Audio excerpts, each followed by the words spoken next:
You want answers? I think I'm entitled. You want answers? I want the truth! You can't handle the truth.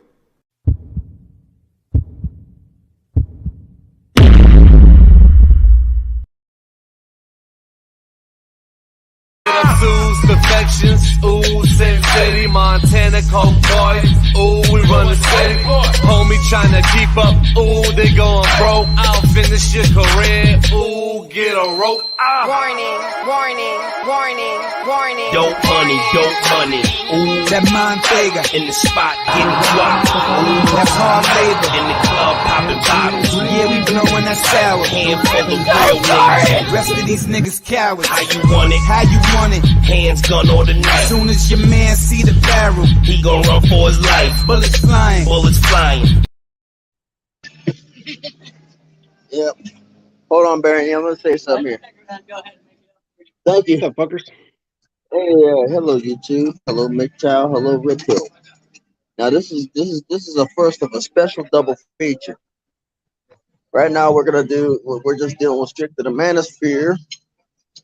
Next upload my people my unit want to take pot shots at some people. You know. Got another one? Yes, I got another one. Anyways, welcome everybody. Thank you. Okay, welcome everybody to the first annual Challenge Accepted edition of Bleeding Edge. We're waiting for everyone to show up. Win, how are you?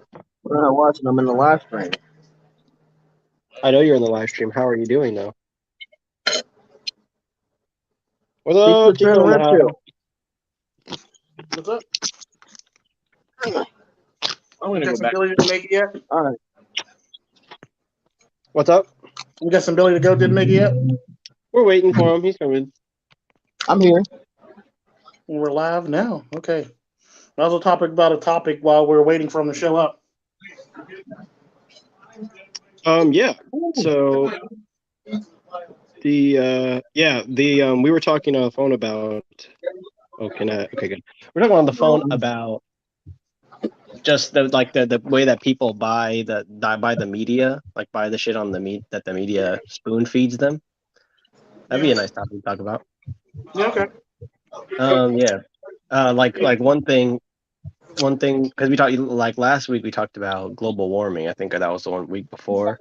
But one thing that is talked about a lot is like gender or like women being oppressed in other countries. Yeah. Well, the sad part about that is they don't really talk about it because then they realize that they're not as oppressed as those women are, basically. They may talk about it, they may make it a talking point, but if you ever notice when they bring that topic up, they typically leave it. They typically like try to approach it from like an arm's length away, basically, or you know. It's funny because if you look at the way that the countries are outside of America, like guys are much more touchy and feely with each other. Like there was plenty of times where I would know people from outside of the country where they holding hands with a guy wouldn't be so bad, or having your arm around a guy would not be as frowned upon as it is in America, especially when you get to like communities that are all about like mainstream hip hop, pop. It's always like the anti-gay sentiment is kind of like really thick, which kind of also translates to the way women are viewed. Because when in those other countries, they actually like they think that, oh, women are oppressed in those countries, but actually they don't get as much or as harassed as much as in America, because that's why guys are much more okay with showing affection to one another in those countries. Or maybe not okay, but it's just more normalized there. Whereas here, they're like, oh, no homo, bro, no homo. Well, it's not even about that. It basically all comes down to culture, and you're missing the point. Because I know in Jamaican culture, typically when everybody meets up, all the family meets up, you basically hug and you kiss each other, basically. Yeah. Typically, most times, you kiss the woman in the relationship on a cheek on both sides or one side. You kiss the like an uncle or another male relative, basically. You kiss them on the forehead, or you kiss them on the cheek too. So it's one of those things where it's like it comes down to a cultural thing. Whereas in America, that's really not really a thing. Mm-hmm. Whereas in other countries, that is a thing. Like some parts of Great Britain, kissing the cheek is fine. France, kissing the cheek is fine. You know, things like that. Countries like that, typically kissing the cheek is fine of another person that you basically come into contact with, that you either hold to high regards or hold to a decent standard, or if you're just being a gracious host, you typically do stuff like that. Like Italians. Yeah, Italians No. do it too. Yeah, Jamaicans, Italians, some Latin cultures, Spain, Portuguese do it a lot. People like cultures like that do it a lot. Also, you got the Indian culture, you got some African cultures, you got you know, cultures like that where they typically are very huggy. But Greeks do it too. You know, so the cultural things exist out there. Sadly, only in America where it's like one of those things where, like, you know, people say stupid shit like, you know, no, you know, or things like that where they try to drag it in the mainstream and make it something, and then now you got people trying to cancel it. That's where that shit actually dies, and you know. Mm-hmm. Well, the language is like really inefficient, or well, it's just like you could tell that we definitely like to explain a lot of stuff that really doesn't need to be explained that much, where we won't explain stuff that is actually really important. We try to especially if you look at TV, they try to like communicate a lot of stuff just about the family in sitcoms and stuff just through nonverbal communication. Like they put the guy way in the back, and they dress him really poorly, and they try to make all these subtle little they try to like dissect everything so that to appeal to the lowest common denominator. That's why like a lot of people get frustrated when their artists or people that they are celebrities or something just do something that they want to do, as opposed to thinking about everybody that's watching. And like the like authenticity is almost being assaulted, is on trial. Like being authentic is a crime. So I mean there's that. Yeah. But what up, Billy? How you doing? We were just talking. How are you all doing? Yeah, happy Father's Day, everyone. It's going good. How you doing? Happy Robo Father's Day to Goat. you. Oh yeah, it's Robo Goat. But we were just chatting until you got here. We were gonna wait till you got here before we started. Well, I think I was a bit late, so sorry about that.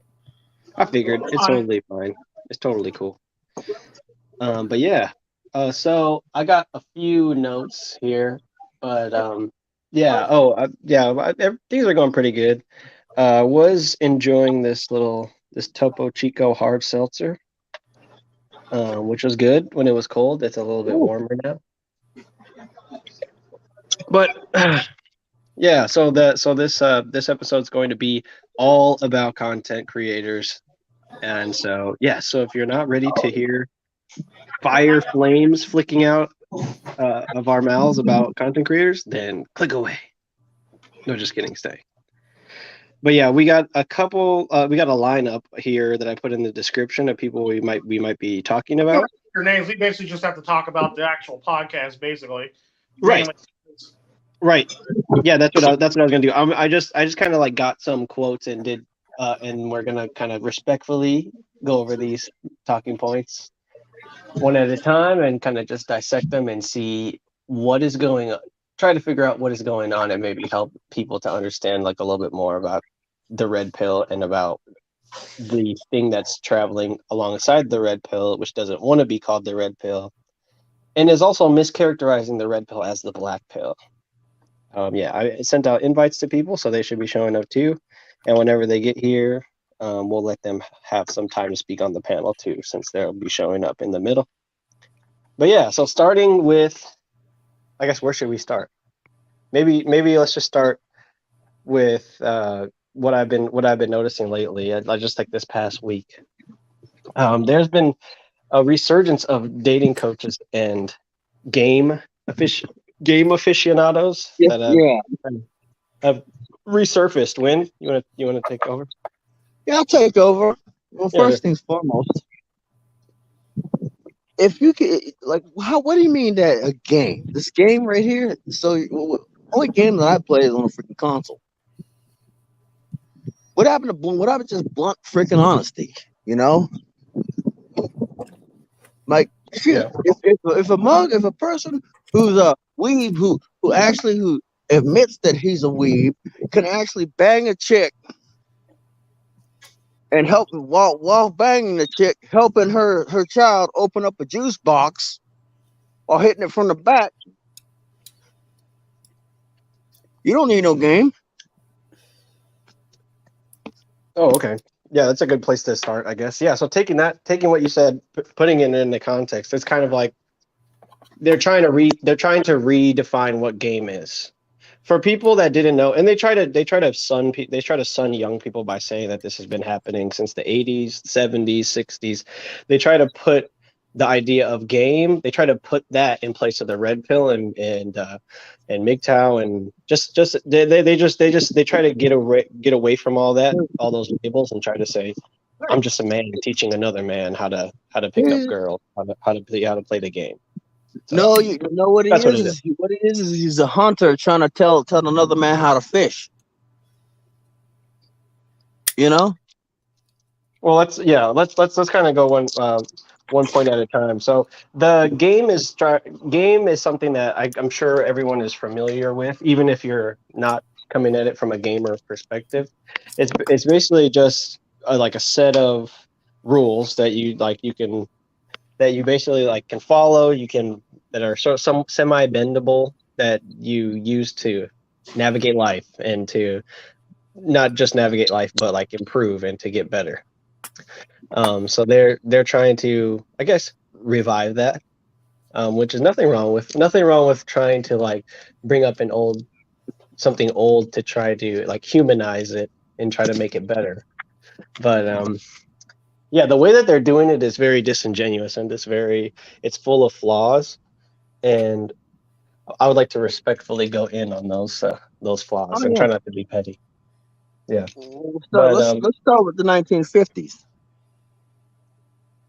Yeah, that was kind of okay. Well, first off, we got to talk about what's happening now. One thing that the content creators say is just, I think, touching on the desperation and the thirst of today, where they're saying if a woman is giving you choosing signals, and if a women are wanting to be with you romantically, sleep with you, seduce you, or do anything with you, that how are you just going to say no? This is something that they criticize quote unquote red pillars for, is refusing or giving up or not pursuing pussy anymore.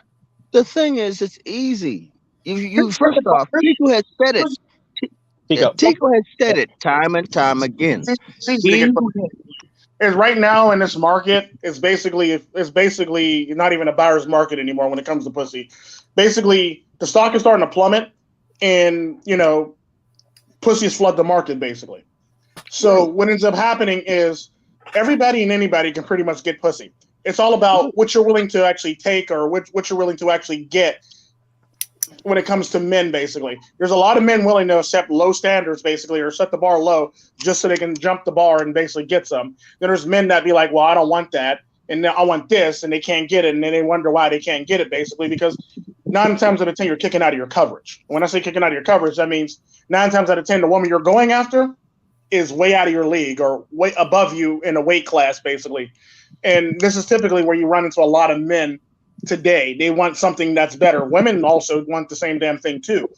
But the sad part about that is the problem with women is, as much as women talk trash on each other or men, women are more likely to share than men are. Yeah. I mean, Tico, barring men that constantly are improving themselves, wouldn't you say that a majority of the women that they pay attention to are above their would be kicking out of their coverage, or the women that they mention to their friend group about that hey, there's this girl, I want to score with her. 9 times out of 10, it's a girl that isn't really into them, and or is, like what you said, is more experienced than them, or more aware than them, and is going to probably she's going to take anything that she can get, and she's going to abuse the guy, basically, or the girl's going to win out over the guy if that's like the dynamic. Pretty much. Yeah, Pretty much. Yeah, and so what we have is like I guess like a paradox or a dichotomy of cold approaching women. But a paradox, the fact that with this with women having sexual liberation and stuff like that, you really don't have to go and find it. No, it's like it literally will slap you in the face. It's basically like the pussy hat march walking down the street. It's there. It's there. It'll find Surprise! It's in your face, basically. So, like I said, it's all about what a man's willing to take and what he's not willing to take. What he's willing to, what he's willing to actually hit and what he's not willing to hit, basically, at this point in time. That's not game. It's basically just a flooded market, basically, and women trying to get theirs, and while guys are trying to get theirs too. The sad part about that is there's a lot of guys getting theirs, and there's a lot of guys not getting theirs, and there's a lot of guys that act like they don't want it, but they can't get it, or they act like they don't want it, but they're pursuing somebody higher because they don't want to stay within their weight class, or they're punching above their weight class, basically, to get somebody. Sadly, there's a lot of men that do that on a regular basis. It's sad, but it's true. And right. Go ahead. Go ahead. I was going to get off topic, but this is one thing. The cult. How in the world are you supposed? Basically, when you say it's don't chase them, but cold approach. But you don't. When we're going to get there eventually. Right. But yeah, we're good. We're getting there because you don't have to do anything like what Tico said. You don't have to. You really don't, unless you really want. And anything about game, I always say this when it comes to game. Game is only for women that you're not going to wife up. Exactly. If you're going to wife up somebody that you had to speak game to, 9 times out of 10, there's going to be somebody that's going to speak even better, tighter game to her that's going to take her away. Typically the dichotomy of monkey branching, basically. You got her this way, she's going to leave you this way. Right. That's my honest opinion on it. So, because my grandmother always said this, any woman that you're going to wife up, you don't need game for. My granddad also says it. Any woman you wife up, you don't need game for. It basically, if she knows she wants you, she's basically going to act accordingly, and you're basically going to get it. The sad part about that is we created this whole entire fucking structural thing. We created this whole entire structural thing with the alpha male and the hierarchy and stuff like that, and we made it so convoluted, and we got so far from what it means to be an alpha male actually in a group that it's getting ridiculous on people trying to explain what alpha male is, and it's getting very convoluted on what people are trying to explain what an alpha male is, when you can actually go look at the animal kingdom and see actually how alpha male actually works. Right. So going back, that's the problem. First off, when it comes to dating coaches and all this stuff, we created this whole entire thing so we can make other people feel special, so we can climb this hierarchy, so we can feel special. And the sad part about that, the hierarchy that we try to create or we try to describe fits nothing like the one in actual nature. We basically had to add some shit, tweak some stuff, so we can make it fit our needs, so we can sell some stuff, and we can sound like we're smart. The sad part about that, case in point, alpha males in a wolf pack. Things are now where you don't have to try, and their thing is you're going to say. So you're just going to say. No, you're missing a point. The alpha males in a wolf pack, they don't come in first; they come in last. It is what it is. Mm-hmm. The alpha male in the wolf pack basically stands in the back of the pack, basically guarding the back of the pack. The few strongest is in the front, and there's the few strongest. There's a couple more strongest ones in the back of the ones in the middle. The ones in the middle are the ones that need to be protected. Those ones need to be protected. Those are usually the not so strong people, the women and stuff like that, the children. They're all in the middle. The ones in the front guard the front. The ones in the back guard the back. Mm-hmm. The sad part about that is what they also leave out is all the elderly and all the slow and all the healthy ones actually set the pace for how the group actually moves. Yeah. So the actual pace of the group actually moves is set by the elderly or the weak or the sick and the meek and all that stuff. So they're basically in the front of the whole entire pack, basically, actually setting the pace for the pack. The which basically is another thing. Like it's the same way in a formation. The shortest, the smallest people typically they try to have the smallest people toward the front to have them set the pace. Yeah. And the sad part about that is that's basically how the hierarchy actually works. Like you got people, you got like grandma and granddad in the front setting the pace of the group of people for y'all to actually practice. The strongest wolves stand right behind them or behind them basically. That way they can protect them and protect the people behind them. And then you got the wolves, the strong wolves in the back that's protecting the ones in the middle. And Right. protecting each other for all intents and purposes. You got the leader of the pack actually following behind all of them, watching behind all of them, and making sure all of them actually makes it through. Mm. That's typically how that works. But we Yeah. get this convoluted structure in the manosphere on what alpha is, what alpha isn't, what alpha is, what alpha isn't, and you find out very quickly when it comes to the wild. It's nothing like what we describe in the red pill, MGTOW, It's ironic that you said that. MGTOW, red pill, black pill, pickup artist manosphere, basically.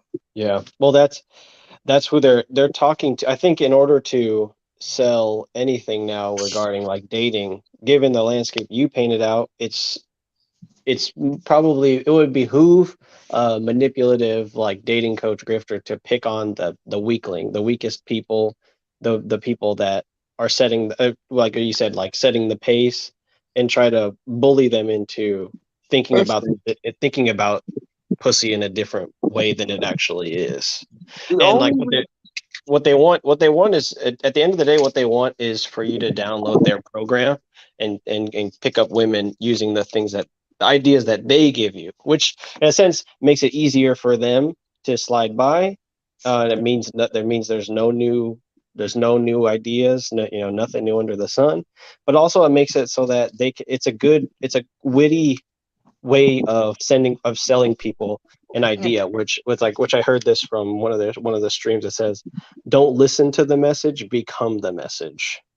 Yeah. So they want to shorten your attention span. They want you to stop thinking about things logically, and they want you to just go into the world, not open-minded, not trying to figure out what's really going on, but with this, and we're going to get into this too, this mindset so it's like, don't let anything in the sorry, go ahead.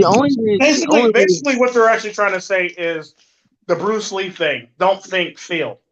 The sad part about that is when it comes down to it, you can do that, but you can only do it but so far or but so much. It's kind of like case in point, gut instinct. Gut instinct works quite well when you're in dangerous situations, when you're in good when you're in not so good situations, when you're in situations that seem kind of hairy or seem like it might not pan out. Your gut instinct works quite well. The sad part about that is the question is, are you paying attention to your gut instinct? And the sad part about it is, like, a lot of times with gut instinct, when it comes to dating, gut instinct sometimes falls short. Or when it comes to pickup artistry, gut instinct sometimes falls short. Or just finding yourself in general, just doing the whole like experience. Like I heard on Master Teacher, he's talking about traveling, and then a lot of folks, they say that like traveling for sex mainly, but then it's just like a lot of guys realize that it is better in another place, but they've done their traveling, they've done experience, maybe not just for sex, they travel the world, they have that perspective, so they're not really eager to live that lifestyle just for sex, the way that a lot of people are marketing it as. Well, the sad part about that is it's all about what you want to do with your life. Not everybody's ready to settle down. Everybody wants to experience life, experience the world, and travel the world to do so. We were talking about that earlier. Yep. And that's pretty much how it works. Totally. Like, not everybody's ready to settle down. Not everybody's ready to do, jump the bar and get married. Not everybody wants to, meet like 1,000 women or 1 billion women. Some people just want to travel and have sex. Some people just want to have sex. Some people want the girlfriend experience. It depends on what you want in this world, sadly. Yeah. To sell somebody something that's basically, when it comes to game, it's all basically marketing. It's all about how you market yourself so you can sound more cool. And it's all about the group of people you had around you so you can market yourself to sound even cooler, basically. Like, case in point, if you have a setup where like you got like, you know, the smooth guy handling like phones and, you know, things like that, of course you're gonna get more stuff because women want to call in and talk to, you know, a certain type of guy or hear a certain person's voice. Obviously, when you got like the other people like trying to like, you know, do all this other stuff, you got the young dude trying to tell you game in the, you know, the technology world. You got the other guy trying to tell you game and back in the 50s or 60s and 70s, basically. So it's one of those things where like you try to basically get together a group of people to basically make yourself seem like a super group or, you know, the next freaking Golden State Warriors or something like that, basically, when they had when their team was stacked and they still took an L. So yeah, no, like it's very much, yeah. It's like you literally brought up a game that like where you stack the deck with stars, like all-star players, and then yeah, well that happened in you know, Miami Heats when they had like LeBron, Wade, Bosh. Yeah, it's like, so you know, stacking teams doesn't always work. It's all about the team pieces on the team that actually make it fit and make everybody fit. The Chicago Bulls did it the best, ironically. When they bought in like Dennis Rodman, they had Pippen, they had Stockton, they had Jordan, they had Kerr, they had all winners, though, right? I mean, none of them were really desperate for. Yeah, they were able to make a team work. They were able to mesh. Yeah, they were able to work together as a team to make it mesh, basically, to make it work so they could win the championships that they won. Ironically, that's typically how it worked. And the thing is, like what I wanted to say earlier was like, there's a time to think and a time to feel. It is you. It is up to you and you to be able to know the difference. You know. And it's the time to get it on. That's right. Hit the Cash App. No, but really though, the strong mindset. You know, this sounds really weird. Like everything that all the talking points that I'm criticizing, I've said before, but it's just like. It just seems different because it's coming from like seems more like from a more desperate place, like people who have been around for a while that have resurfaced. But like this quote that I have here, coming from a younger person, like don't let the environment influence your behavior. Like, you know, don't let the environment you know, influence your behavior. And I've actually been talking about this recently, especially when it comes to like gym maxers and black pills, like black pill people who preach in the black pill, where they're like trying to use this science to sort of like destroy a man's confidence and like, or destroy a man's perspective, not even his confidence, you know, just destroy, like try to gaslight him into thinking that the things are different around him just because some guy on the internet is like yelling at him and telling him to come. The sad part about it, it's not even just one guy yelling at him, it's multiple guys yelling at him, telling him he's wrong, basically. It's basically like it's an echo chamber. It's not even an echo chamber. It's basically like, you know, corner the person in the corner. You all just basically take turns tagging them. Basically, it's not even an echo chamber. It's basically you're just jumping a person in. It's like nothing more than like a gang beatdown or a gang initiation set. I'm familiar with that. I'm familiar with that. And the sad part about it is when it comes down to it, like case in point, I've never once been in a stream where everybody's just ganged up on somebody that was in a stream with us. Typically, everybody else is usually unaware of what I'm going to do in that stream. So when it happens, they're caught off guard. Case in point, Dusty. Nobody knew that was going to happen. I was the only one that knew that was going to happen. So it's one of those things where, like, when it actually came about, it came about in a form that it actually did for that very reason. It's like, I don't jump people. I basically handle it myself. Jumping people is a nice way to, you know, it's kind of like what we talked about last time. Intimidation tactics, yeah. It's intimidation too, but it's also manipulation. It's kind of like what I talked about last time when we talked about the last stream when we said people are smart. I mean, a person is smart, but people are dumb. Mm-hmm. Same concept. When you jump people in, basically, you're basically making them think in a group collective or a group mentality, basically, so they all fall in line. It's easier to get people in a group than it is to get people individually. Way easier because people typically look to the next person next to them and they typically go along. Right. Yeah, I noticed that too. Like we don't get too much female traffic on this channel, but one thing that happens is they will have a caller, and then they'll dog the caller out, like just straight up eviscerate them. I'm not talking about, with Dusty where we like, Like, we're talking like Dog Pal Wally Thursdays or Wednesdays. yeah, That but like Dan King type style, basically. there, and if they're completely if they're being just gaslit, not using facts, just saying, oh, you sound this way, so you must be. And then what happens is women call in, they complain about the way that they're. That's the shaming tactics that they talk about in the red pill that everybody uses against men that don't want to fall in line or conform to what they need. They basically use shaming tactics on the man in a call basically. You'll get with that too. You get these women calling in saying, I don't like how you treated that last caller. I don't like your guys' attitude. I don't like your tone. You're and so it just creates this drama. It creates more drama that women are like drawn to, which just like, it makes it more. It's basically a stream of bar stacking.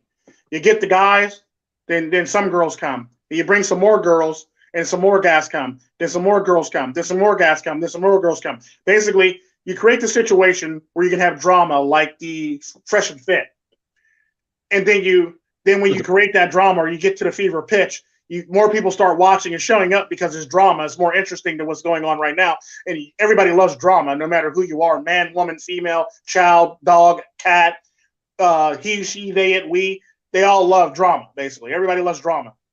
And people watch. Even animals watch drama. I've seen dogs, when people get into fights, watch a whole entire fight transpire.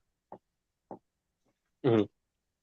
Yeah. So and you can tell it is just strangers, not a group. It's not a group of friends that like talk, consistently, because anytime somebody messes up, they just go in on that guy and jump them and just roast them and just like turn them out, and it turns into a shark tank full of blood.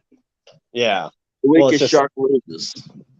Well, it's one thing to not tolerate weakness, but then to let weakness in as a way to entertain people, it's more ego discourse, like what I were talking. It's just like before, it was just like just the feeling of like disgust, because it's like there's so many more ways to get attention, and especially it's not fun. Like if we rag on each other, it's fun because we know each other, but for them to just like single out these people, it makes it seem like they're just in it for what goes around comes around. They're basically in it for image wise, so they can make themselves feel better about themselves by punking somebody into some stuff or guilting somebody into some stuff, or manipulating somebody into some stuff. And it's all about image. The minute they can get a person to turn and change, that promotes their image and makes their image higher and makes them feel like they're better, basically, because the man's like, oh yeah, I agree with you. You see what I'm saying? So now you got women over there saying, well, 1 minute they're saying, I don't agree how you treated that caller, to now they're saying, oh, I see what they're doing now, and that seems great. You see what I'm saying? So you're basically converting people while you're trying to convert the person on a call, basically, at the same time, and making them feel bad and shaming and all the shaming tactics that they use and the stuff like that. It's like, okay, yeah, whatever. What at the long term for that? What's the long term for that? Money. Long term making money. That's all it is. Making money. So they're broke. Well, it's not like you can say that, but they're basically trying to sell a product. Basically, that's the long term. They just want to sell a product. Yeah. It's kind of like when we talked about the boot camps, the $5,000, the $2,000, the $6,000 boot camps for the weekend to learn how to be a man. Basically, same concept. Yeah, the 20. Mm-hmm. But the sad part about that is they basically did it in a different way, and they're basically trying to make money in a different way, and they're basically undercutting the competition, basically. Well, what they're saying is, like, for people that don't understand them or talk the way that we do, like criticize them, they think that they're just trying to elevate themselves above criticism by being. I think about it more in terms of like money, but also I'm thinking about like a commissary. Like when you're in prison, you kind of have to go through a third party just to get things that you want. Yeah, and it's pussy that you want. then you basically have to go through them because they run everything. They're the shot callers for all types of like they call it. They're more or less just the freaking. They just kiss up to the prison guards. They're not even the shot callers. They're just guys that are trying to project their status in the yard or project their status in the place where they have influence, right? Which is why they try to minimize anything else as being red pill and do this whole runaround. Like I heard one person say, "What's understood doesn't need to be said." So what kind of what comes to mind when you hear something like that amongst guys that are trying to not only trying to sell books, product, and an image, but also are being intellectually dishonest when they say what's understood doesn't need to be said. You know, Well, the sad part about that is that's a pretty true statement if you're a criminal. Um, Typically, that's a quote used among criminals. But if you understand that statement, then why is that statement even being said? Yeah, my point exactly. The image of being a criminal. That statement is basically like that statement is basically like honor among thieves, or it's the same concept if you know what I mean. You said before where it's like if a person's acting really dominant, like sexually dominant in the bedroom, he's probably more of like a submissive person. Yeah, it depends on the situation because there's a lot of men who get their ass whooped in real life, better wives, but then they get like a woman and they want to be the dominant person in a relationship. So there's a lot of women who get taken advantage of in relationships who, are dominatrix basically behind the scenes or behind closed doors or, quiet as a cat. Yeah.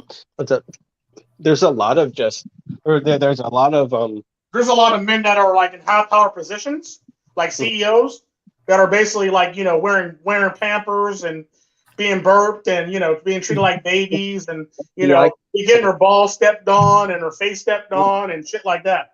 Yeah. Licking boots and shit. So the dichotomy is still there, but the sad part about that is it's basically the same concept. Yeah. And I think they're trying to groom guys for being in a world where that's happening, but just being blissfully unaware of it. Like, let's say they're getting taken advantage of, like their main mode is to just, like I said, have this mindset, bulldoze through anything, don't pay attention. And like what that does is it allows for all this stuff to go on behind the scenes. Like who knows how the Cash App system, like laundering system works, because I've seen a lot of people try to pull this off and it doesn't work. And to see people who have been in like the manosphere for a while kind of resurfacing here, it just shows me that there's a lot of dirty, like there's something about it is fishy, because you see people who have full on quit or not put in as much effort when it comes to helping men, and all of a sudden they're back on the wagon again now. And then they just like aren't looking in the camera. They're waiting to be given softballs, like under, the most softball questions about how to pick up women. And then all the rest of the time they're just co-signing on what these new guys have to say. And so it's just like they're working based on what the audience is willing to accept. And when you have a group that is based on intimidation and manipulation, you basically just weed out the audience. Like I feel weird even listening to them, because I'm like, I wonder how many people are actually listening to this and nodding their head and going along with it, and how many people are questioning it. Somebody who was calling into their show said the work that y'all do is going to create better fathers. Whoa. And I just thought it was interesting because in my was it a woman that said this? He was talking to the guy. He called in to the guy. The guy answered and said hello and welcome and introduced the caller to the panel. And the caller tried to like pretend to be a nerd and was just like, "Nah, I'm just kidding. But y'all, the work that y'all do is going to create better fathers." No, it's not. Something along the lines of that. No, it's going to create more. It's going to create more single mothers. Yeah. I mean, it's going to create more hard-headed men, of course, but then Do those men want to be? No, it's not even going to create that. It's going to create more single mothers. Mhm. Yeah. I think about it as like you get guys all the way up to that point to where they're getting ready to lay down with a woman, but you don't give them any of the knowledge to help them after the words. So it's just like, okay, they laid down with a woman. Everything past that, it's like, unless it has to do with texting or cold approaching, which you're not doing that with a woman you already laid down with, you're not going to learn anything from them. So then you're out on your own, or you have to spend $5,000 more to go to this other boot camp so that you can actually learn to be a dad, not be a deadbeat dad. So it's just like a waste of more money and more time. Well, they're not even talking about being dads. They're talking about using game basically. Yeah. Oh, that brings me up to my next point too. Is that and when they're just a perfect time because or you can talk about what you were talking about before because now they're saying that everything that you do game like down to the topics that you talk about with women that they're interested in to the way that you walk to the things that you buy the way like Here's the problem with that. If everything you do is game, then why do I need to listen to you? Pretty much. Why do I need you? basically liquidate their entire business by telling you that. Here's the thing with that, though. Like I said, if everything you do is game, then why do I need to listen to you? If everything I do already is game, then why do I need to listen to you? Exactly. Really? Why do I need to buy into anything? Why Why do I need to buy anything from you? Look, I'm in a situation to where I anything can happen. So you're telling me that me almost getting shot is a game? Right. I'll believe that when moths fly out on my freaking trousers. Well, I believe that like the way that they are manipulating and being secretive about their real motivations is like a drop of a piece of the game. But Well, no, it's not even about that, though. It's more so the fact that if you're going to sit up here and say this, everything you do is game. Why do I need you? What's the importance of you? Why are you here? Why are you talking to me? Get out my face. You know what I mean? So if everything I do is game, then what is the point? Case in point. Yeah. Not everything is game. Not everything is game on how you do things, basically. Everything is basically either done based on a decision you make, basically. A predisposed decision you make. Case in point. I've never once spit game to a woman.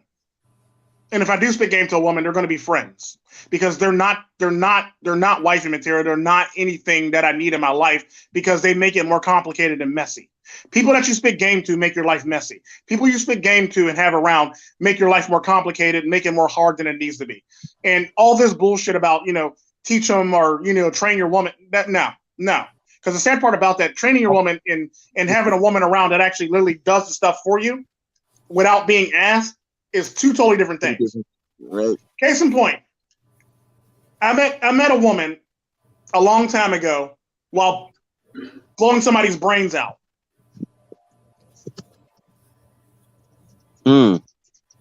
Their brain matter went all over the back of a window, basically, and I got her number.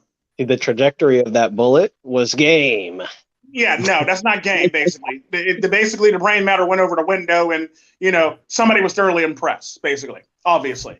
But it wasn't game. I wasn't out there trying to spit game. I wasn't out there trying to kick game. I was basically out there trying to actually do something I was paid to do, basically. If you know what I mean. Yeah. So at what point is that game? I'm basically doing a job. Yeah. I'm not spitting game. I don't care about the people around me. I don't care about the other people. All I care about is collecting my money and doing the job so I can collect my money. The way that like let's say that you're just proficient at a specific skill. They say like the way that you perform that skill is game. Then no, it's not. If that was the case, then I would need to practice. Which would require. I don't practice that often. Exactly. Because case in point, NBA stars practice more often than I do. Right. NHL stars more often than I do. NBA stars practice more than I do. NFL stars practice more often than I do. I basically just And you show up know, on the team, do what I do, and just walk away. yeah, and you know the funny thing about it is the military has to practice a lot, but guess what? It ain't Right. for a game. It ain't for a It's game, for no. survival. Yeah, It's for it's for survival. survival and a common goal. Sadly, that's all it is for Right. survival and to get and complete a task. That's Yes. all it really is. That's Right. There's no game. There's no game. Now there are war games, but War games. typically Right. they're war games. That's it. It's basically like playing a football game. There's It's one team, basically there's an opposing team, end of story. right. Yeah, imagine that. Imagine you're set up to attend a drill or a practice, and you show up to the practice and you're saying, "All right, drill instructor, what are we supposed to do?" And he says, "Nothing. You're already doing it. Drill over. Practice over." Yeah, I would Case love in to hear point, that. if you're like the sad part about that, star players still have to practice. Just ask old AI what happened when he didn't want to come to practice. Mm. He didn't want to. He didn't get to play either. The sad part about that is, at the end of the day, to say some stuff like what needs to be said doesn't need to be said, or everything you do is game. Then what is the point of actually showing up for practice? Well, and it also doesn't make sense when that girl that you spit game to is now, kicking you out of the house that you guys live in or smacking you around. Yeah, thanks. Or Yeah. you're going to divorce court and she's taking your children from you, and now you're a Or you MGTOW. or you're walking in the bedroom and she's getting railed over the freaking headboard, railed over the footboard of the bed by another dude, or in some cases another chick, Yeah, and kicking you out the house. yeah. And the sad part about that is it's like this is the stuff that actually creates down the line.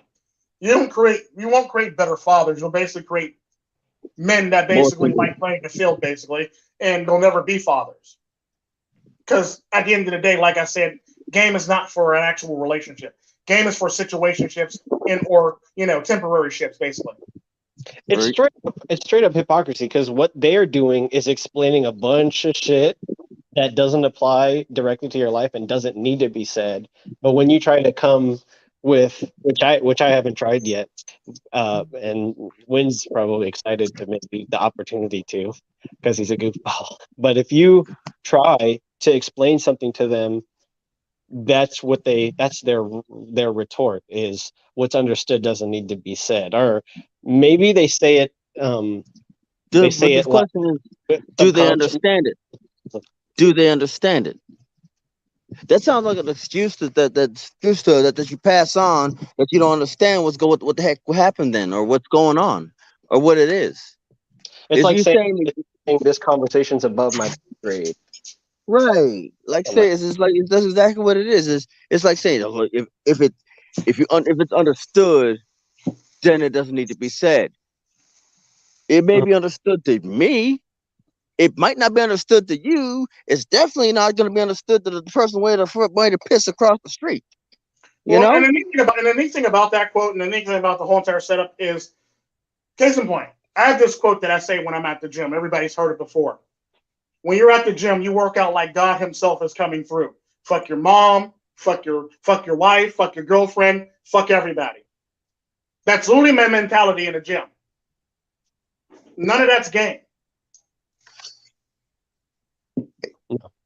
mentality does not directly always mean game. I mean, your mentality is just your mentality. Like if it's pre-fight, it's your pre-fight mentality. If you're not going to have the same pre-fight mentality as you have when you're in the middle of the ring.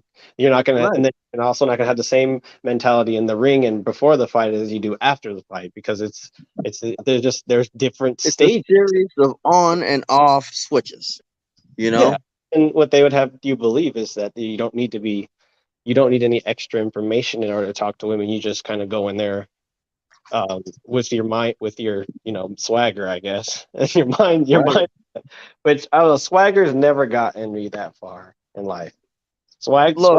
brutal honesty has got me a lot farther than swagger. Just No, I mean, brutal freaking honest.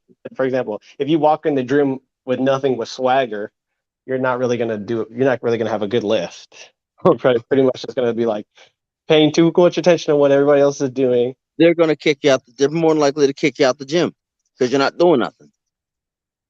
Yeah, or Planet. If it's a Planet Fitness, they'll try to ask you to tone it down. Like, hey, don't have so much swagger. But I don't know. It just to me, it also reflects people that haven't had that much attention, or just overemphasizing the attention that they have got, and now saying that they have this like universal understanding of game. And Tico, what they do, assert is that you do need to practice game, even though it is everything that you do and it's the way you walk the path in life. It needs to be practiced. So I guess here's the problem with that. If it's everything you do, then you're technically practicing it already. It's kind of like the one By their logic, if it's everything you do, you don't need to practice because you're already doing it. Mm-hmm. Why do you need to practice yourself? That'd be like saying you learn how to tie your shoes when you were 5. When you get up in the morning, you tie your shoes every single morning.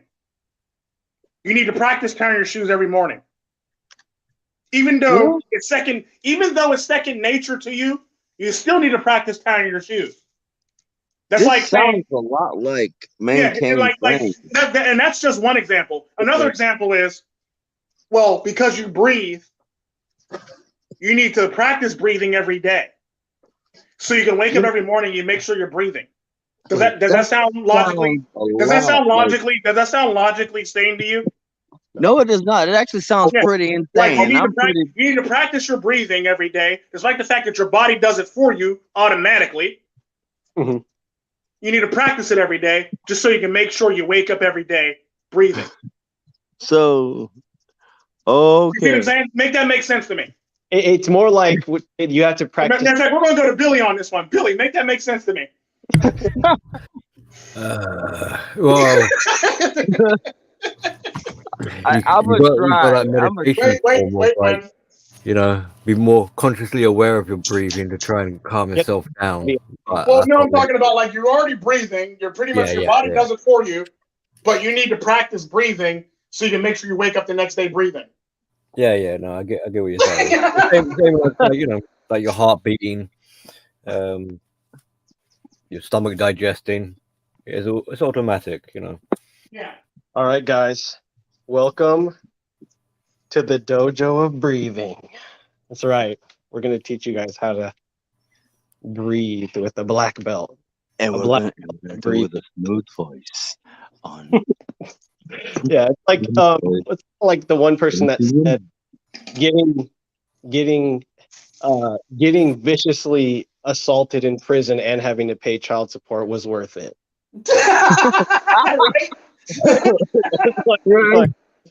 You can try to make it make sense.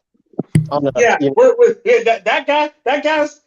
Despite the fact that happens quite often in prison, that guy's an outlier. That's actually what like 80% of the prisoners, but he's an outlier. He's an outlier, yeah. He's either an outlier or he's in general pop. Yeah. He's in general pop. That's for daggone sure.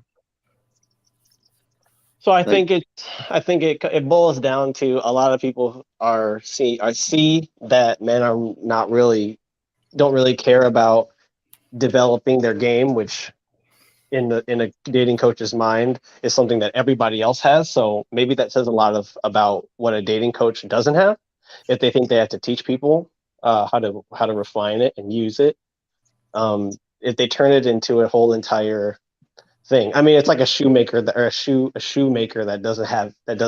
walks around barefoot.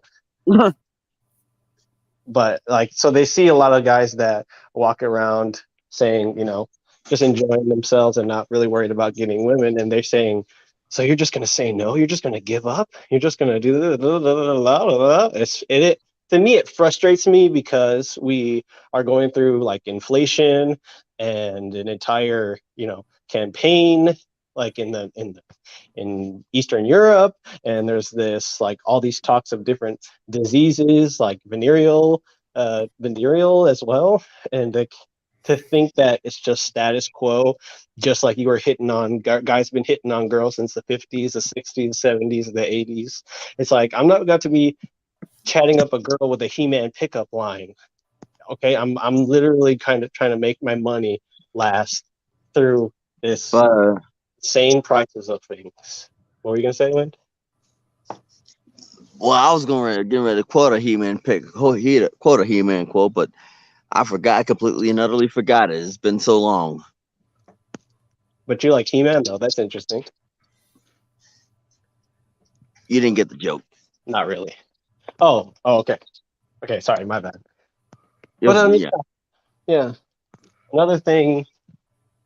No, that's funny. I won't bring that up. But another thing is that, and this came from somebody who literally preaches. Their name is talking about dating and game in the 1950s, and he said that if you don't help friends that become bitches, if you don't help and build them, then you're a part of the bitch assness. Here's the funny thing about the 1950s and 60s. About 25% of men or so are raising somebody else's. Yeah, just like Germany, just like any European country during that time. They're all raising somebody else's kids because all the guys then died in the war or died or went off or got captured. In the 1950s and 60s, here's the problem with that. In the 1950s and 60s is most people are raising somebody else's child. Right. Like a good majority of men are raising somebody else's child. Despite the fact that you're married to this woman, you done spent all the game, you done courted this woman, you done did all this extra stuff, and now you find out when you get older, baby boomers are raising somebody else's child. Yeah. And the funny thing about that is, like, I mean, we can go past the raising somebody else's child thing, and look at the economy back then. Look at the wages. Look at the price of everything back then. Yeah, in the 1950s and 60s, less women were in the workforce too. Exactly. So and wages weren't stagnant.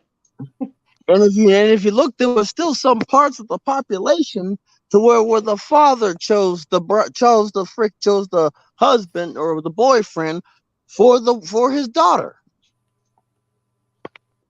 Yeah, that's interesting. Yeah, I feel like obviously we're not going to get that because of the fatherlessness, but also I want to settle this for me because I'm just curious, and also I know it bugs dating coaches. That'd be like saying, technically, in a statement about you're going to be raised better fathers in the future.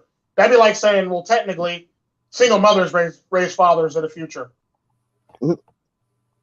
How does that work? Statement alone is basically like saying, well, because you're teaching this game, you're going to raise the better father. You're going to raise better fathers in the future. Well, in all technicality, off your logic, technically, single mothers raise good fathers. That's a good point, Tigo. How are you going to help me help you make that make sense to me? If you're spending all your days, cold approaching and doing this, how are you going to be teaching your kid unless your kid's there while you're cold approaching, which is kind of creepy. When you figure that out, let me know. Like, there you go, get him, Tiger. But I digress on that. That's a little bit dicey. Yeah, that's a little bit out there, man. That's a little bit out there. Wow. Well, yeah, I mean, like we can see with these guys, a lot of themes come back from past bleeding edges: control, power, the whole, needing to define the Cash App, the Venmo. Oh, right, the money. All recycled from the previous person. Here's the problem with that. At the end of the day, when it comes to all that stuff, you can talk about control, power, all this stuff, train your woman. The problem is, though, that's the problem with today. That's the problem with society today. Everybody's trying to control and train people, and nobody's getting anywhere. The sad part about that is, at the end of the day, a woman's supposed to be your peace. She's supposed to be your peace, your tranquility, your everything. You're everything not going on out there in the world that's going against you. She's supposed to have your back. She's supposed to have your peace and tranquility from all the bullshit that's going out in the world.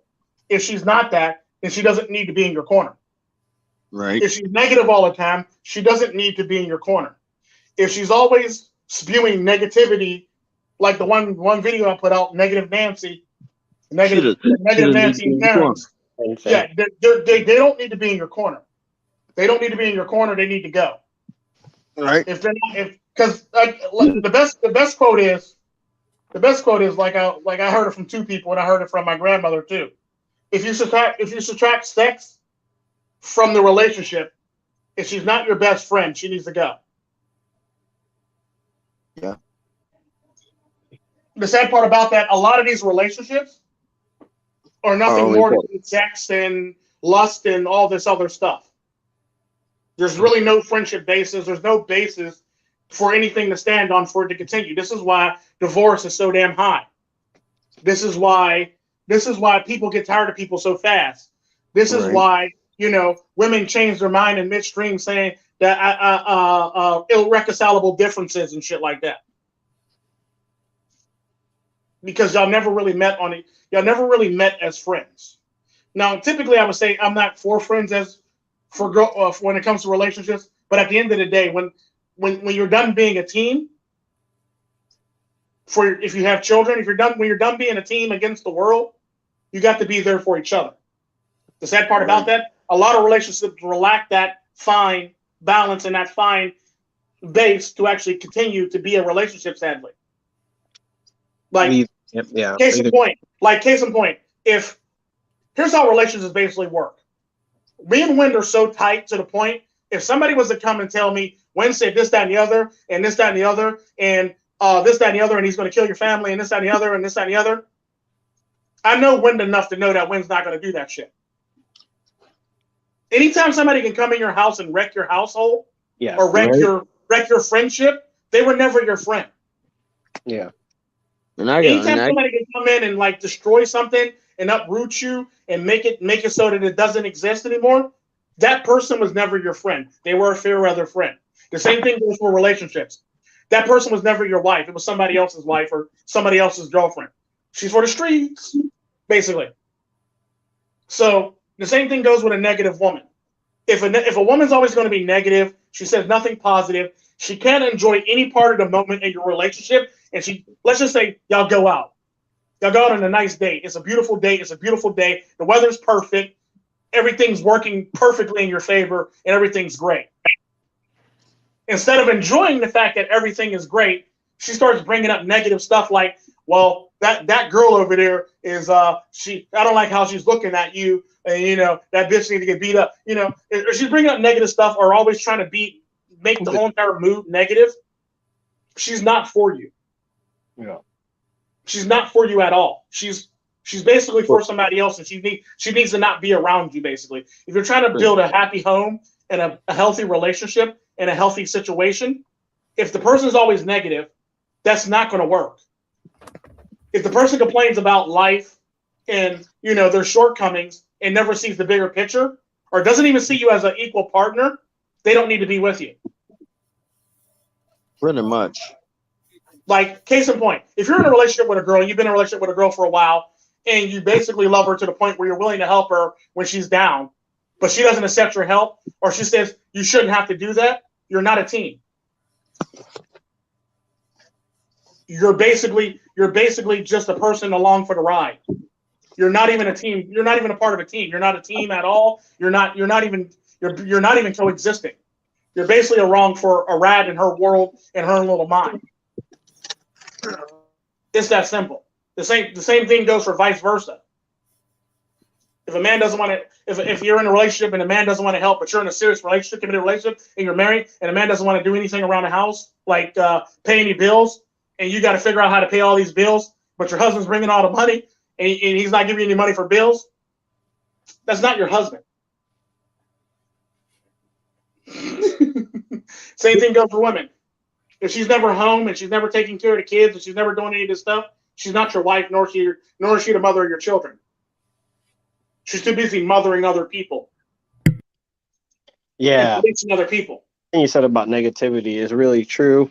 And I think that's how certain groups form that are against the red pill. They don't even interact with the people that they're against. I feel comfortable saying that I'm anti a specific person or a group because I will go through the process of interacting and vetting that person. And it's kind of like what you said, Tico, about when you said like no one else knew, it was me that made that decision. It's kind of a good feeling to have because you're not really putting anybody else at risk.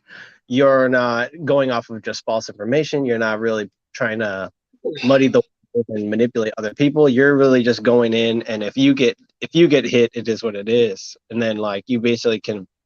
I think I feel much more comfortable saying, "Oh, I don't have good feelings about this person because I actually talked to them," as opposed to, or I actually like interacted with them, or if it's a content creator, like just going based off how the community acts. I don't think is like it's just it teaches you it definitely teaches you a lot about who the people are.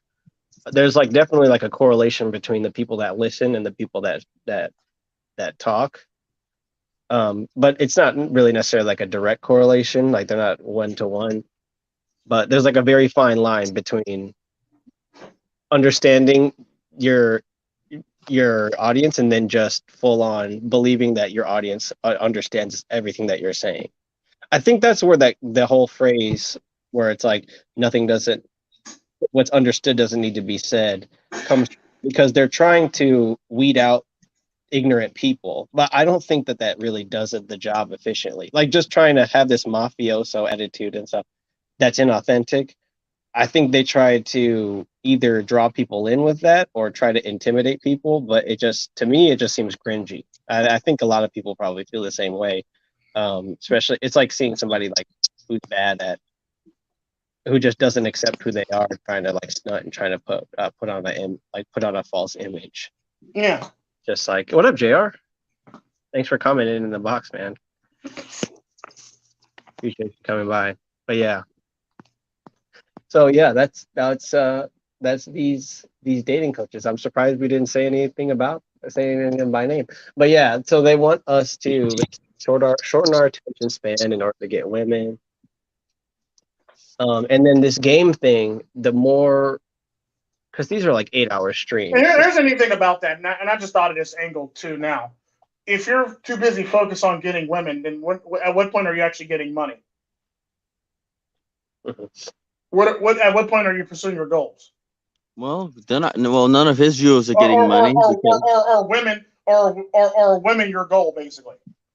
Yeah. Well, none of his viewers are getting money because they end up they're too busy trying to get women and shell their money out to them. The sad part about that is the neat thing about game is like you're going to have to eventually spend a lot of time and money. Sad part about that is when you want to learn game, you're going to spend a lot more money on learning game than you probably are going to do it in trial and error. Yeah, I get what you're saying. You want to pay for a boot camp, you pay for a boot camp. That's a lot of money. Yeah. The sad part about that money you could have to go. Well, if you want to go to boot camp, you can get paid to go to boot camp. Yeah, there's that too. But the sad part about that, if you're going to pull out that kind of money for boot camp, you better make sure you get actual results. Right. And if you're going to pay $5,000 for something or anything over like a couple thousand for anything, yeah, that's interesting. Then you better hope you better get like 90% results. If there's a paywall, anything you're listening to, right off the bat, you have to think like what's different about this information that's as opposed to the information that's behind the paywall. So if the paywall information's designed to help you succeed, then the stuff that they're giving you outside of the paywall is basically just shit that they're coming out of with the like pulling out of their ass. And I have videos on my channel where I expose this, but you also have to take into consideration they think that you are just a person that doesn't want to make a mistake, especially when it comes to like learning about game for yourself. What Tico said is like, you're going to have to spend money. You're going to have to spend time. You're going to learn this thing about yourself here. You're going to learn this thing about certain types of girls there. And that's going to take time and money to like, I guess, like just building like this infrastructure for like how to deal with. Yeah, especially if you're going through this boot camp, you're going to pay all this money for this. Then 9 times out of 10, there's probably a maintenance fee, like most things. Like, case in point, if you have licenses or anything like that, or if you have like, case in point, dock card, there's a maintenance fee to keep your dock card. There's a maintenance fee to uphold your license, your driver's license if you're a trucker. There's a maintenance fee to uphold all your your endorsements and stuff like that. There's a fee for everything, basically. The sad part about that is you're just not going to be paying that fee. You're going to be paying all these other fees. Then on top of that, you're going to pay the fee of your time. And the neat thing about time in the manosphere we talk about is your time is valuable. You can get money back, but you can't get your time back. But you can't get your time back. You can get resources back, but you can't get your time back. And these people, people from the older manosphere that they've kind of conscripted into this are like people that have dabbled in both like the travel sex, the cold approaching, the date, and also been like dating coaches, but also been pickup artists themselves too. Well, the sad part about that, when it comes down to it, it doesn't matter what you do at the end of the day. Specialized. The sad part about that is at the end of the day, what it comes down to is how you carry yourself, how you move through the world, ironically. And moving through the world has nothing to do with game. That'd be like saying, well, because Putin walks the way he does with the closed gate, he's all game. No, he learned that from the KGB. Like, and it goes back to because U.S. military walks properly and they know how to move more efficiently than most other militaries and they're more trained, that's game. Yeah, so it's basically like their training was just that damn good to the point where if they paid attention to every single detail, that's why they do the thing they do. Sad part about the military that less people know, they actually teach you how to re-walk again. Yeah. Oh yeah. Oh, they definitely teach you how to walk. People in the world walk idiotically wrong. Yeah. Like the way they walk on their feet puts pressure, pounds, stress on your back, neck, muscles, stuff like that. So they typically teach you how to walk in the military. And it doesn't even seem like they're teaching you how to walk. It's more like that wax on, wax off thing, Mr. Miyagi style thing. Mm-hmm. And you don't even realize you're doing it until you're actually, sneaking up on somebody at a light, loose pace or very, very slowly and quietly. Yeah. Yeah. You can walk really fast. I remember Double I would tell me to pick up my feet. Yeah. Because if you're dragging it and you're smacking your feet off the ground and you're not walking properly, you're gonna fuck up your back. You're gonna fuck up your legs. You're gonna put stress on your back, in other parts of your body, your calves, your shins, your knees. All that shit is affected by how you walk, basically, if you're walking properly. Facts. Yeah. But like what they would do is like, me saying that stuff is not game. It's basically just science. Right. But it's a science of your body. Physiology. That's not game at all. That's the science of your body and how your body actually works. If you're going to walk around smacking your feet off the ground or stomping around like you're Sasquatch, you're going to have back problems. You're going to have leg problems. You're going to have all those problems. Neck. You're going to walk around like you're slumped over and depressed. Yeah. You're gonna have health problems. You might end up neck problems. You're gonna have shoulder problems. You're gonna have muscle problems. You're gonna have back problems. You're gonna have spine problems. And after a while, you begin to. I mean, first off, when I found out, when I lift your head, like how in the world did I not run on telephone poles? You know? Oh, you mean like telephone, telephone wire, like up in the.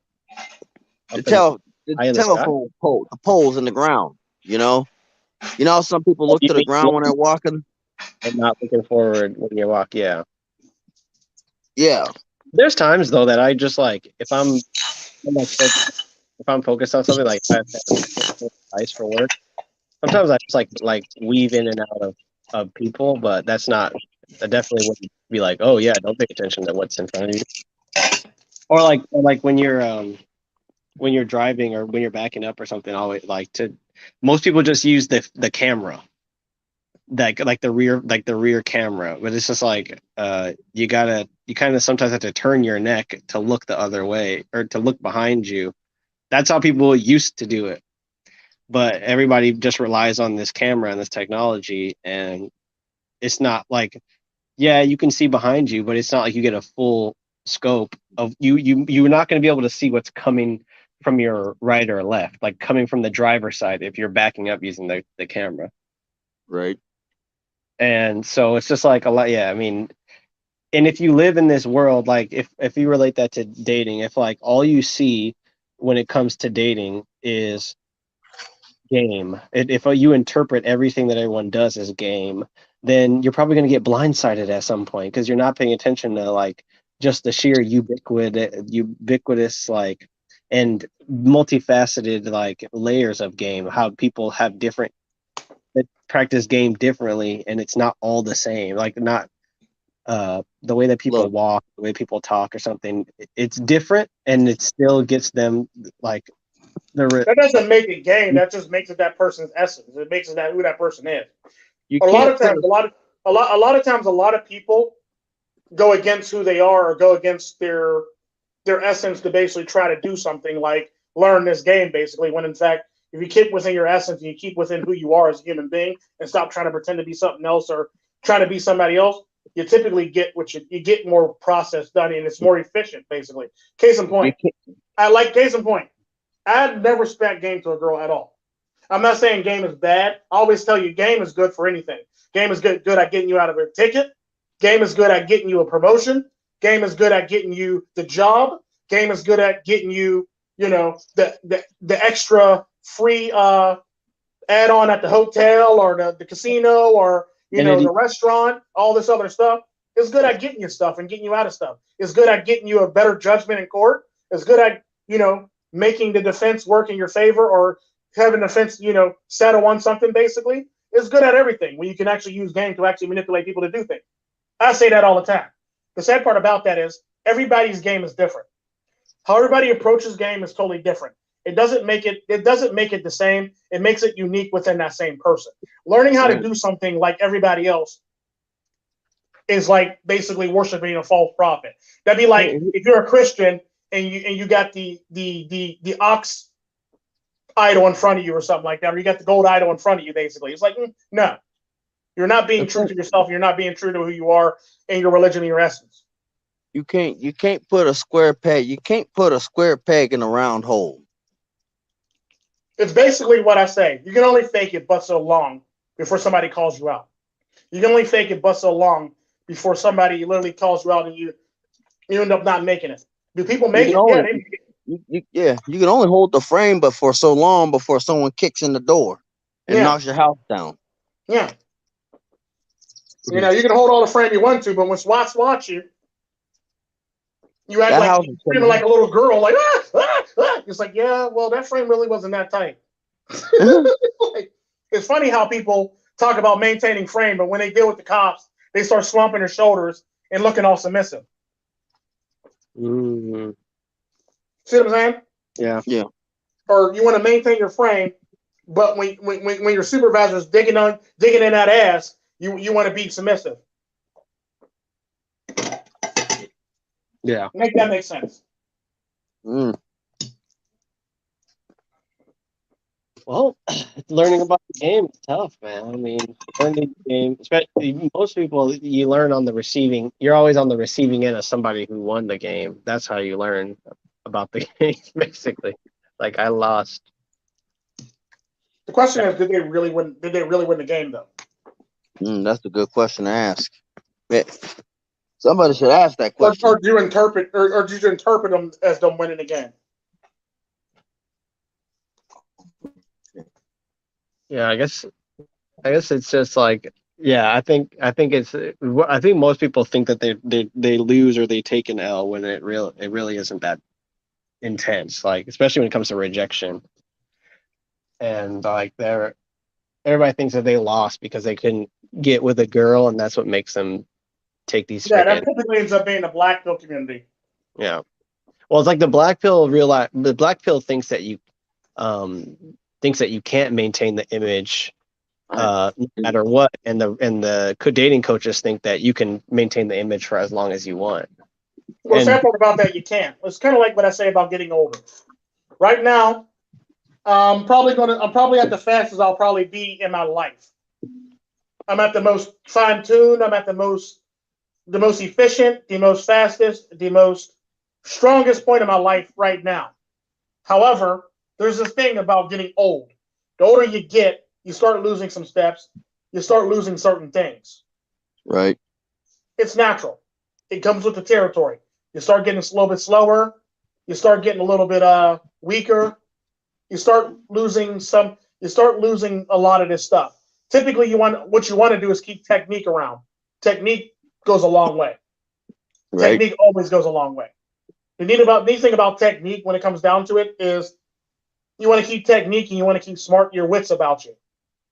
Old age and technique treachery. and your wits, if you have technique and wits, you can pretty much overcome almost anything.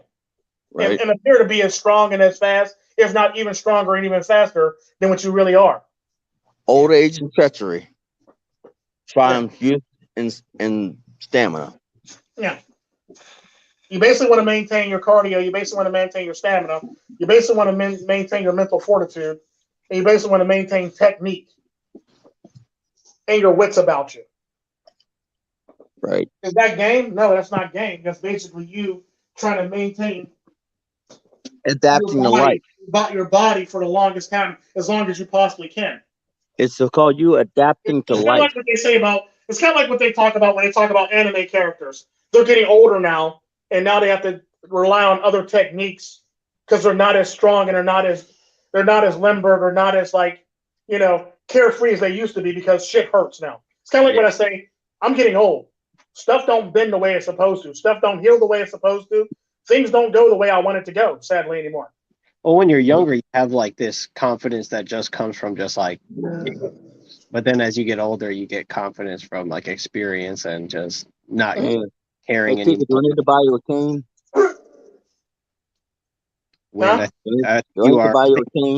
I think you are a cane.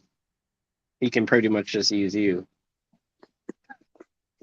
You're skinny enough, tall enough.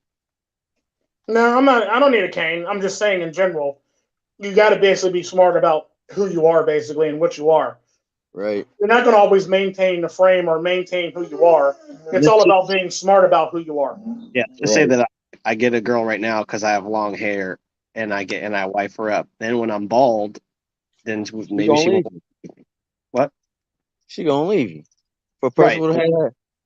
Yeah. So if she picked me based on my long hair, when I'm bald, she's not gonna like me, and she's no longer gonna like me. Yeah.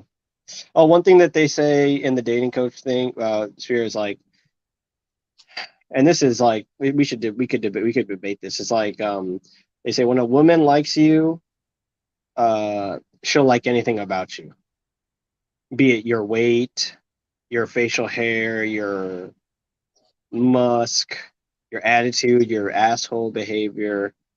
Basically, what they're saying is, are you throwing subliminals at me? What? No. Okay. I'm basically saying that when you drive a truck. No, I'm just joking. When I'm basically saying I'm basically saying that I'm trying to figure out what part about this is the red pill and what part about this is they're trying to sell the actual they're trying to fucking sell a book. You know, they're trying to merge their bull crap with other things. You know, it's called the merging. It's basically they're taking the crap out of it away from this cow over here and merging it with this cow over here. It's still the same stinky pile of crap. Well, it makes sense that you would be confused when I say like one of their talking points is cold approach but don't chase. Because it really boils down to like this thing. If like a woman likes you, she's gonna show that she likes you. But then if you say no to that, you're missing out on. Here's a problem with cold approach and stuff like that, and not chasing somebody. If you're cold approaching somebody, you're literally chasing somebody. It's that simple. Because you didn't get any choosy signal. Even still, if you get choosy signals, you're basically following the whim of that person. So you're basically chasing that person. You're not being a leader. You're not being a leader in the least bit. You're basically following somebody, basically. Yeah, basically what it is. What the analogy I said earlier.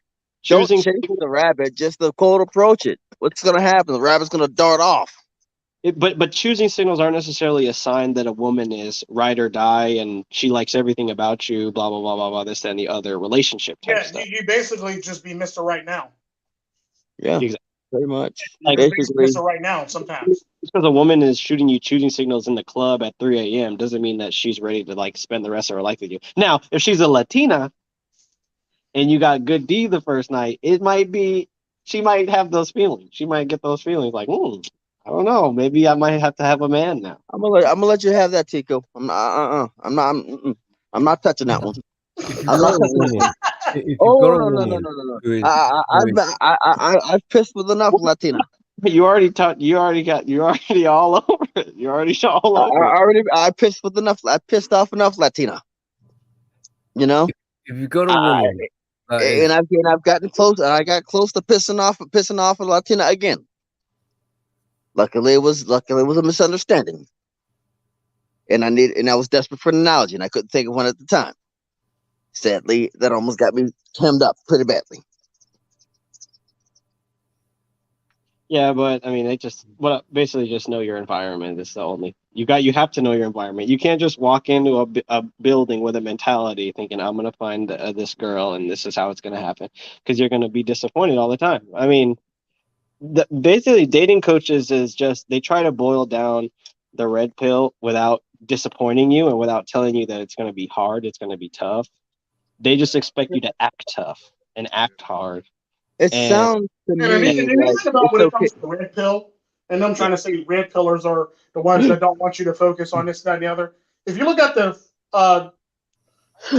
21 Studios group, they talk about getting women and dating basically and pickup artistry. So no, the red pill is not about ignoring women and not getting women. Sadly, true.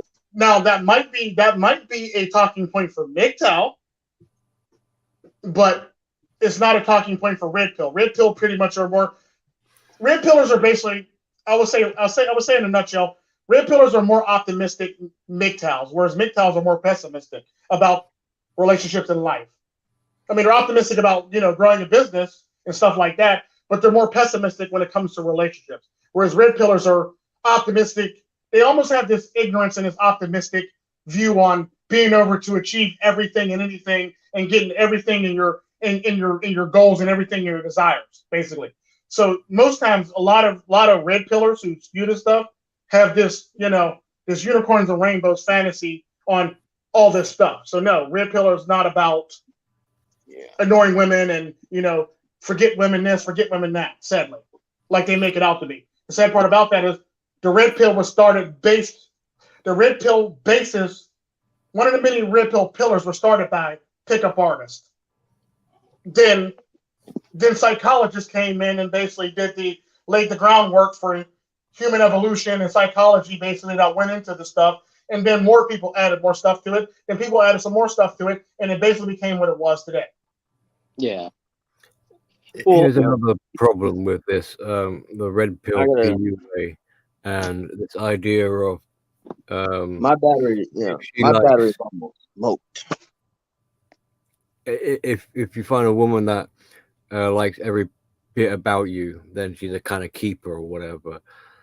One of the blind sides there is that if your strategy is to play a game to present like your best attributes and make yourself shine in a positive light, then you're tricking her essentially. So she's falling for an idealization and not getting a true image of what you as a complete package, like your flaws and your bad traits. So then if she is attaching to all this what you think is or your characteristics and things like that, then that's a bit of a red flag, because what you're dealing with is a woman who's attracted to you for the idealization. Right. Now, if the guy wants to have a sort of more authentic relationship, he's hoping that this woman is going to be the unicorn or whatever, then he's going to have to drop his game and intentionally be honest so that she can see him for what he is. So he kind of puts himself in a conundrum in his pursuit, because he himself is probably ashamed of the less tasteful, or distasteful parts about himself. He's trying to hide it. So how is he going to find his ideal partner, long term, especially, to build a relationship with, if he himself is not willing to accept his flaws? And when she finds out that this guy has been duping her, it should be no surprise then that she would be pretty pissed off with him. It sounds like a rom-com like a screenplay for a rom-com. Like he dates her based on a bet, and she finds out about the bet, and then she's pissed or she's upset. So Well, I mean, the thing is, but she might not be. She might be relieved to discover that, oh, this guy is actually human and has some mistakes. I'll still love him for that, but he himself can't accept that, because if he was willing to, if he was more honest and accepted it, then he wouldn't have been playing this game in the first place. So she might be willing to be like, I'll overlook that you've conned me, and I see that you've got errors, and I still accept you. But he'll be like, why do you accept me? Because I don't accept me.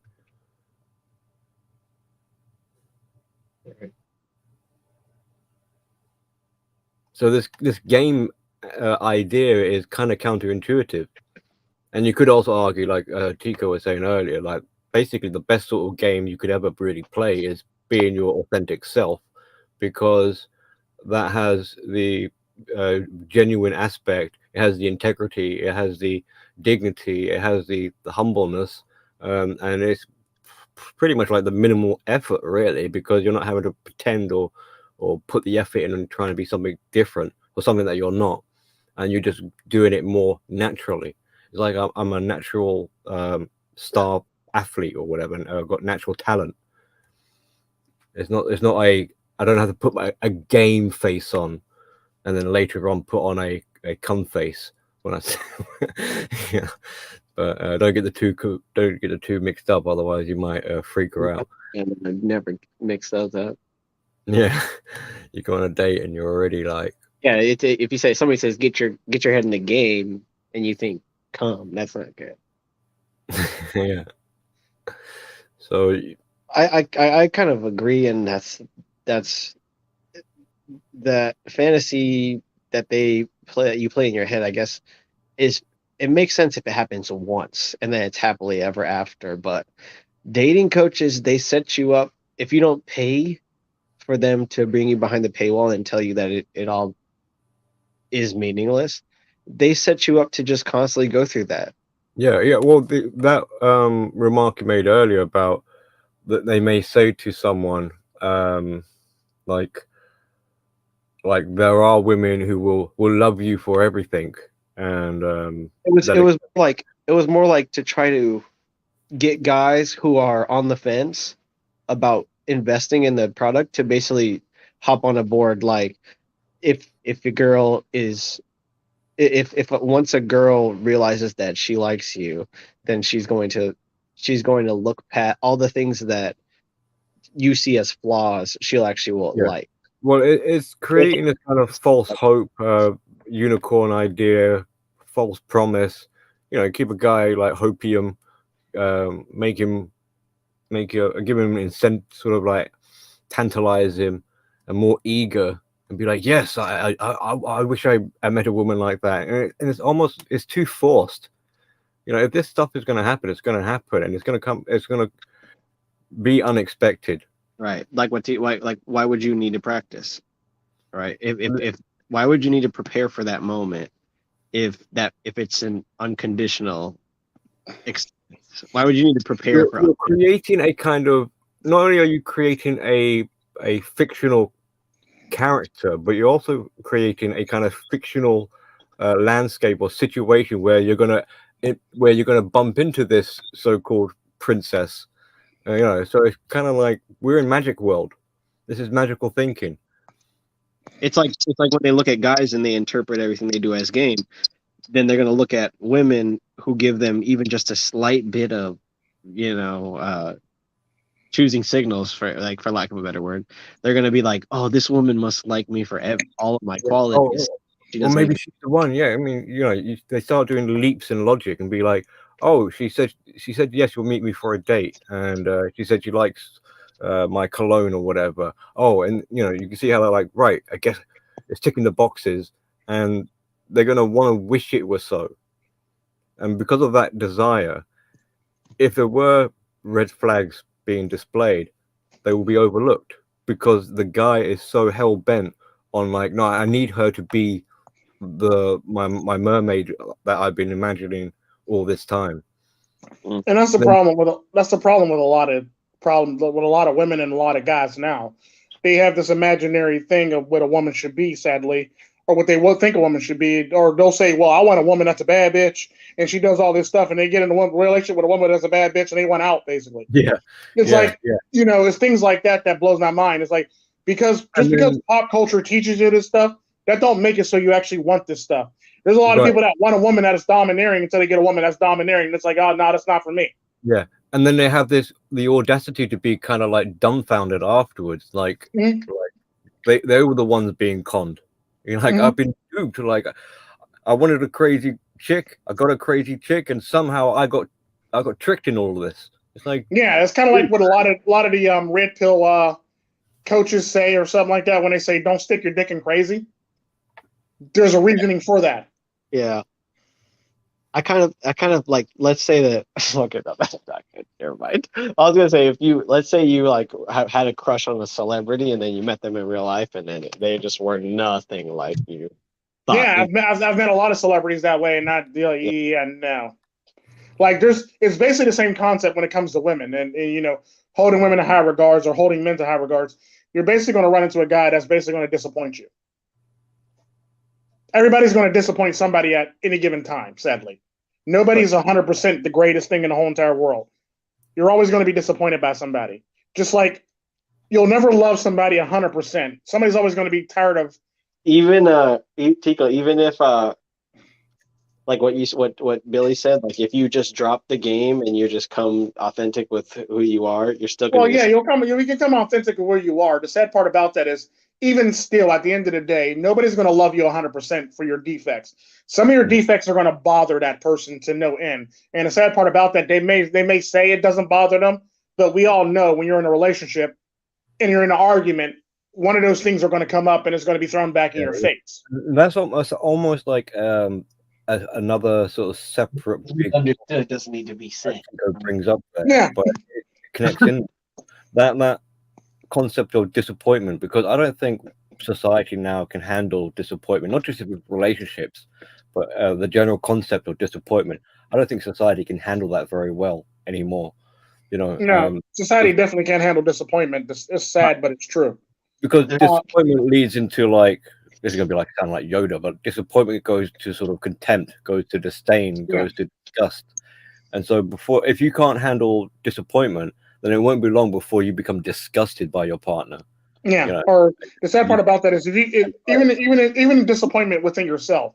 If you can't handle disappointment within yourself, you can't overcome it and you can't overcome that or achieve what you need to out of that, despair or that fall. You're going to always fall down and it's going to suck. Yeah. It's going to make it so where you're going to be upset by something that bothers you to no end.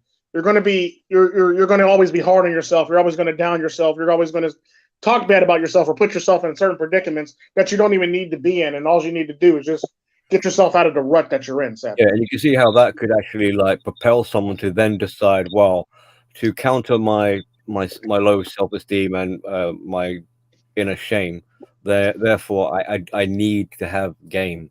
Yeah, I need to have this because all these people were right, and my insecurities are just now showing. Basically, it's like, why do you have those insecurities in the first place? Yeah, so it's not just to woo a potential mate, but it's also to sort of self-delude that you're better and grander than you actually are. Yeah, the sad part about that is I always say this: I am who I am. I'll always be who I am, no matter what happens in life. At the end of the day, I'm not nothing grander than anything else. Even if people believe me to be, I'm just who I am. Yeah. Because the other part of like game, especially if like from PUA sort of point of view, I mean, it's peacocking, it's puffing out your chest and looking like a turkey, you know. Yeah. Did I miss anything? Welcome back, Win. Yeah, I had to charge my phone up. No, we were just talking about people that run from who they are. Yeah. Well, you can't. How the heck you can't run from yourself? You're not fast enough. Yeah, I mean, I suppose like on a philosophical level, like the only game you're really playing is a game with yourself. I mean, there's other ways to play with yourself, but I can't say that on YouTube. We've gotten close to saying a lot of stuff here, but I kind of want to get people's closing thoughts and get on out of here because it's been a nice stream. Got a decent amount of topics gone through. Right. And once again, people have made it this far, been watching, and that's awesome. Thank you guys for that. And for the algorithm, be sure to like, comment, subscribe, and don't let that bell icon not get hit on your way out. And your son's in the stream. Yeah. Or is in the back. Yeah. What the? This is my this son. Is Red Pill in the, what the heck? This is Red Pill in the Wind. You stay tuned because we're gonna ready to have a round two. Me and the and my fellow squad are gonna take some pot shots here. And no matter how fast you run, no matter how far you go, you're never going to escape yourself. You're always going to get there's more fun ways of trying to play yourself. That don't involve trying to fool yourself. Rip on the Wind, signing off. I guess I'll go. Yeah, I would say be sensible. Don't get caught up in buy your schemes or buy into these schemes, and don't read books about game. Obviously, people who tell you that you everything you do is game, it's ridiculous. That's pretty much it for this episode. Yeah, we'll have more to come. Be sure to subscribe to all the channels on here that you see as they're named. And Billy, aka Robo Goat, goes by Billy the Goat. Yeah, just a quick everybody. We like to do these streams and we like to keep them going. So if you guys like it, it shows us that you guys wanted to keep going too, which is awesome. And is your son still here? Should I let your son in to talk about dating coaches if he wants to, or are they a person?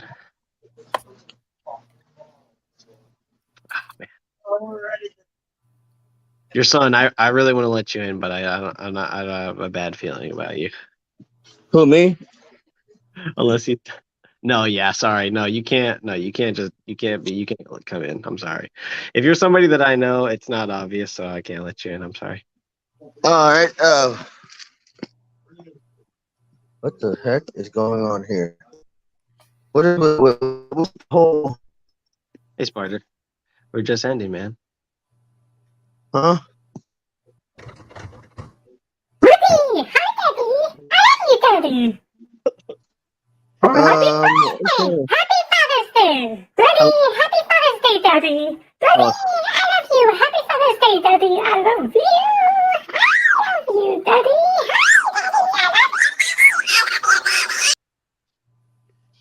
That was my son. I'm having a hard time raising him because I'm just focused on cold approaching and not chasing women. So it's been kind of tough. I'm trying to manage that.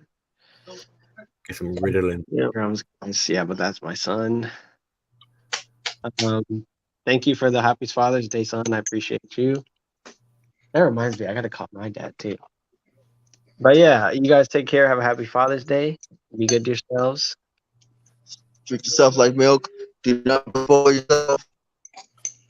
Oh, I thought we were going to each say one word at a time and form like Voltron or something, like treat yourself like milk, and then we we can milk Voltron. And All right. make sure you eat your milk with your cereal bowl. In the bowl with the cereal. All right, guys. Stay tuned for Friday. Stay tuned for Father's Day gaggle fuck. If you have some free time, stay tuned on one of these channels that you're listening on. You'll have another stream very shortly. And congrats to the dating coaches. You played yourself. Is that what I was going to say? You want answers? I think I'm entitled. You want answers? I want the truth! You can't handle the truth!